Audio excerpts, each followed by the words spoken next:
I think the War Cabinet came to the conclusion that going to Greece was the best thing to do. And there are a number of reasons for that. Not all military. For example, they thought they needed to go to Greece to indicate that they're fighting the Germans and they're supporting small countries that are opposing a dictator. They needed to demonstrate to the Americans that they're really taking the war to the Germans. And these were important considerations, diplomatic considerations of support from other neutrals. So these are what politicians are about, weighing military advice against political diplomatic advice.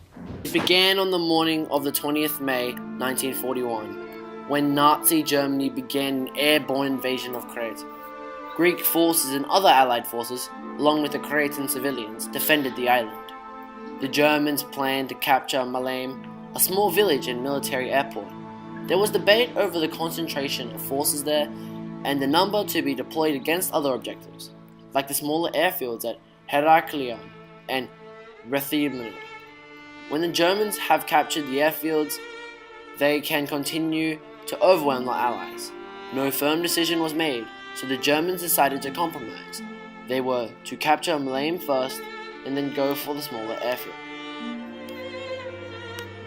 The invasion force was divided into battle groups, center, west, and east. 750 glider-borne troops, 10,000 paratroops, 5,000 airlifted mountain soldiers, and 7,000 seaborne troops were allocated to the invasion. German airborne theory was based on parachuting a small force onto enemy fields. This force would capture the perimeter and local anti-aircraft guns, allowing a much larger force to land by glider. The Germans used the new 7.5cm Lurchengurts 40 light gun. A quarter of the German troopers jumped with an MP-40 submachine gun, often carried a bolt-action carabiner 98K rifle, and most German squads had an MG-34 machine gun. Greek troops were armed with the Melanchthon Solna 6.5mm mountain carabines or ex-Austrian 8x56R Strary-Menschles M1895 rifles. British and Commonwealth troops used the standard Lee Enfield rifle, Bren light machine gun, and Vickers medium machine gun. The Germans pushed the British, Commonwealth, and Greek forces steadily southward.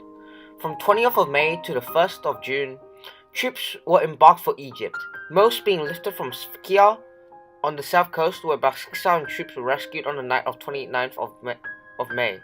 But the force was attacked by the Luftwaffe dive bombers on the voyage back and suffered many losses.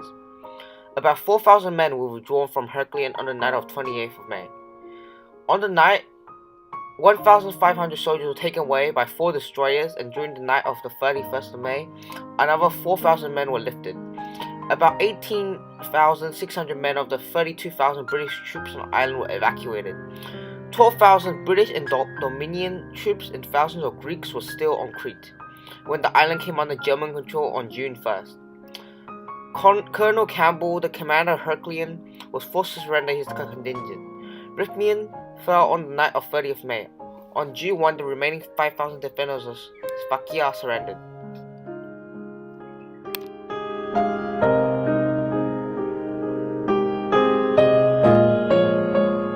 The men of the 6th Australian Division and their New Zealand comrades had won great honour and forged between their countries and Greece an imperishable bond of friendship. The new Anzac Corps stood worthily beside the old.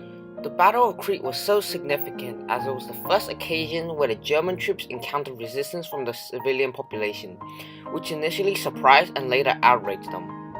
As the Cretan partisans wore no uniforms or insignia such as armbands or headbands, the Germans felt free of all the constraints of the Hague Conventions and killed armed and unarmed civilians indiscriminately. The Battle of Crete was seen as a disaster for the Allies. They had more soldiers but were defeated by the Germans' superior training and tactics. The Allies were also humiliated when they were in retreat from the Germans and captured. They were prisoners of Germans for weeks and had to suffer the horrible prisoners of war camps. The Battle for Crete was the costliest British naval engagement of the Second World War. The heavy loss was mainly due to the poor leadership of the British and Commonwealth commanders. Although the defense was a defeat, the significance of the Cretan civilians defending their homeland cannot be overlooked. Military experts say that it delayed the German invasion on Russia by 6 weeks, allowing the ill-prepared Russians to gather strength and resources. Many called the Battle for Crete the first pivotal point of World War II.